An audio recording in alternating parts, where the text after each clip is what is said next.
ధైర్యం, నిజాయితీ, దేశభక్తి ఈ మూడే ఆయన వ్యక్తిత్వంలోని మూల స్తంభాలుగా, ప్రజలే నా శక్తి అనే నినాదంతో సాధారణ మనిషి ఆవేదనకు స్వరం విచ్చి సమస్యలు తీర్చేటువంటి జనసేనాని, జననేత, ఉప ముఖ్యమంత్రి శ్రీ పవన్ కళ్యాణ్ గారి సందేశం. వేదిక పైన ఆసీనులైన మనందరికీ స్ఫూర్తిదాయకమైన నాయకులు, మన గౌరవ ప్రియతమ భారత ప్రధాని నరేంద్ర మోదీ గారికి 5 కోట్ల ప్రజల తరపున, మనందరి తరపున వారికి మనస్ఫూర్తిగా హృదయ నమస్కారాలు తెలియజేసుకుంటూ స్వాగతం పలుకుతున్నాం. వేదిక పైన ఆసీనులైన గౌరవ రాష్ట్ర గవర్నర్ గారికి, అబ్దుల్ నజీర్ గారికి నా హృదయపూర్వక నమస్కారాలు.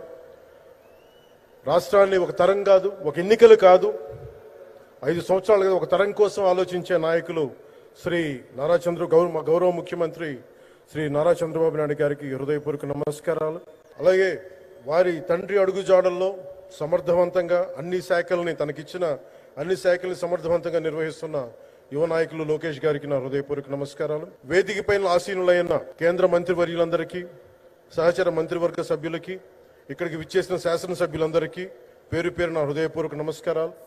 ఇక్కడికి విచ్చేసిన జనసేన నాయకులకి, తెలుగుదేశం నాయకులకి, భారతీయ జనతా పార్టీ నాయకులకి, ప్రతి ఒక్కరికి పేరు పేరున నా హృదయపూర్వక నమస్కారం. మనకి ప్రధానమంత్రి గారిని ఒకటే ఒక పదంతో పిలుస్తాం, కర్మయోగి.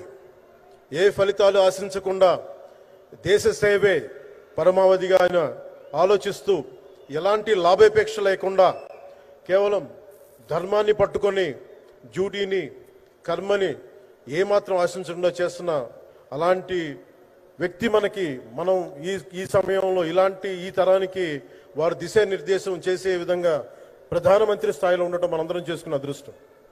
One who performs duty with truth, righteousness and discipline without attachment to results and dedicates action to the protection of the motherland attains eternal glory. The statement perfectly describes Honorable Prime Minister Shri Narendra Modi ji. Our Honorable Prime Minister Shri Narendra Modi ji is not just leading a government. ఆయన ప్రభుత్వాన్ని ఒకటే నడపట్లేదు, 2 తరాలని నడుపుతూ ఒక alpha రాబోయే ఇప్పుడు పుట్టిన బిడ్డలకి దిశానిర్దేశం చేస్తున్నారు. అలాంటి మన ఆత్మనిర్భర్ భారత్ ఎవరి మీద ఆధారపడకుండా దేశం తలెత్తి చూసేలాగా మేము సేవకులం కాదు, మేము భాగస్వామ్యం వహిస్తాం. మేము దేశానికి, ప్రపంచానికి దిశానిర్దేశం చేస్తాం. భారత్ అగ్రగామి, అంతేగాని కూర్చోబెట్టి చేతులు మడుచుకొని మేము భయపడతా ఉండే దేశం కాదు. తలెత్తుకొని పొగరగా, ఒక దేశపు జెండా ఎంత పొగరుగా ఉంటుందో అంత పొగరుతోటి భారతదేశాన్ని ప్రపంచ పటంలో నిలబెట్టిన మోదీ గారు మనకి ఈ రోజున ఈ కార్యక్రమానికి విచ్చేసి, ప్రత్యేకించి మొన్న గూగుల్ వచ్చింది, అలాగే ఈ రోజున ముఖ్యంగా దాదాపు 13,000 కోట్ల పైచిలుకుతోటి ఈ రోజున మనకి పెట్టుబడులు వస్తూ ఉన్నాయి. దాంట్లో ప్రత్యేకించి ఉరవకంలో 4,000 కోట్ల రూపాయలు పెట్టుబడి మనకి. ప్రత్యేకించి ఈ రోజున మనకి జిఎస్టి పన్నులు ఎప్పుడు పెరగడమే తప్ప ఇప్పుడు తగ్గవు. అలాంటి పన్నుల భారాన్ని మనకి మోదీ గారు వచ్చాక దాదాపు ప్రతి కుటుంబానికి సంవత్సరానికి, ఇందాక సోదరు లోకేష్ గారు చెప్పినట్టుగా, ఒక 20,000 రూపాయలు ఆదా చేసుకునే అవకాశం కలుగుతుంది. ఇది జిఎస్టిలో విద్య కానీ వైద్యం ఖర్చులకు భారం నుంచి సామాన్యులకు ఉపశమనం కలిగిస్తోంది. ఆరోగ్య బీమా, జీవిత బీమాపై జిఎస్టి పూర్తిగా తొలగించడంతో పాటు వార్షిక ప్రీమియం 3,000 నుంచి 4,000కు తగ్గి అందరికీ ఇది అందుబాటులో ఉంటుంది.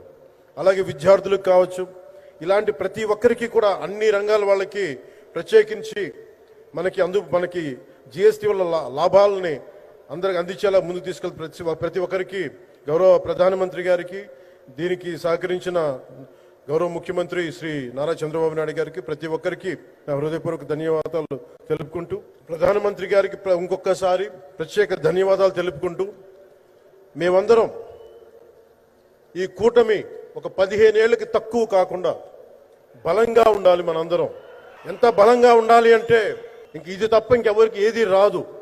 ఇబ్బందులున్నా ఉన్నా తట్టుకొని నిలబడి, ఎందుకంటే ఈ రోజున ప్రధానమంత్రి గారు మనకు వచ్చి అండగా ఉన్నారంటే ఈ పెట్టుబడులను కానీ, ఈ నమ్మకాన్ని కానీ ఎటు మాత్రం సడలించకుండా మేము ముందుకెళ్తామని మీ అందరికీ తెలియజేసుకుంటూ, అందరం సమిష్టిగా పనిచేస్తాం.